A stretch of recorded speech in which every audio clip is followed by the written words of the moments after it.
আচ্ছা, ব্রাজিল কি আজকে মানে স্পেন হয়ে ধরা দিল? ব্রাজিল, এটা এটা খারাপ কথা কেন? স্পেন এটা হচ্ছে কি, হ্যাঁ এটা আমরা শিখছি বুঝছেন, আমাদের যে মানে বলে তো যে আমরা কিছু জানি না, ব্রাজিলরা কিছু জানে না, শুধুই চিল্লায়। তো আমরা আমাদের শিখায় আর্জেন্টিনা কিভাবে কামব্যাক করতে হয়, কিভাবে খেলতে হয়। তো এই ক্ষেত্রে আমরা তাদের কাছ থেকে শিখছি যে কিভাবে দল চেঞ্জ করতে হয়, কিভাবে একটা নিজেরা মানে না খেললেও অন্য কাউকে সাপোর্ট করে ফিরে আসা যায়। সো আমি এটা মনে করি যে হ্যাঁ আমরা তাদের কাছ থেকে শিখছি। Gold's Gym across 30 plus countries. With over 700 plus locations worldwide, train anywhere, belong everywhere.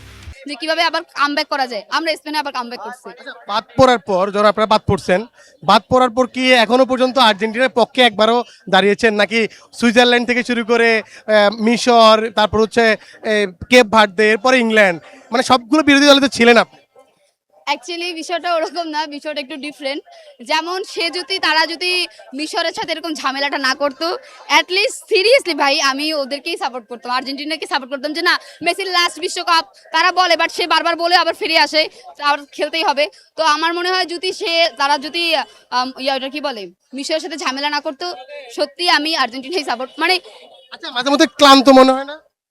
আমরা ক্লান্ত তো হয়েই গেছি ভাই, আমরা তো আমাদের খেলতেই পারি নাই। আর ক্লান্ত আপনি কি বলতে চাচ্ছেন ভাই? এটা খুব খারাপ। ক্লান্ত কি ভাই?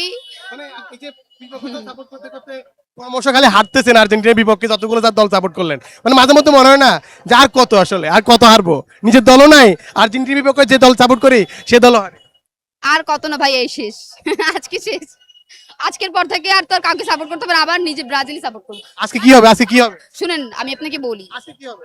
আজকে অবশ্যই স্পেন জিতবে যদি ওভার কনফিডেন্স না দেখায়। মানে কোন দিক থেকে?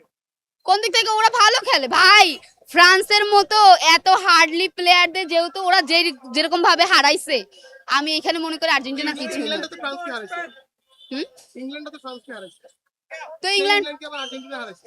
ইংল্যান্ড শুনেন, সেই ইংল্যান্ড ঠিকই জিতো। ইংল্যান্ড ওই প্রথম গোল দেওয়ার পরে ওভার কনফিডেন্স, আমরা অনেকে বলবে হ্যাঁ আমরা ওভার কনফিডেন্স দেখাই, ঠিক আছে, বাট আমরা যেরকম হেরে গেছি, তো ওভার কনফিডেন্স সত্যি মানুষকে।